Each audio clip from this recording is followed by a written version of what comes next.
আল্লাহ তাআলা যদি দয়া করে আমাদেরকে মাফ না করে, আমাদের বাঁচার কোনো উপায় নাই। আপনি কি ভেবেছেন আপনার নামাজ দিয়ে আপনি জান্নাতে যাবেন?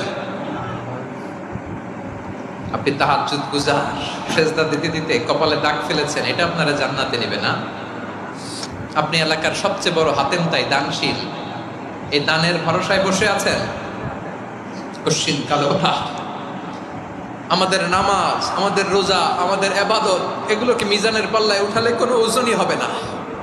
তবে আমাদের একটা কৌশল জানা আছে, আমরা আল্লাহর রহমতের ভিখারি।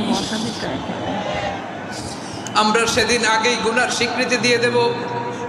আমরা বলবো, আল্লাহ তুমি প্রশ্ন করার আগে তোমার একটা কথা বলি, আমারে কিছু জিজ্ঞেস করো না, আমি সব করেছি।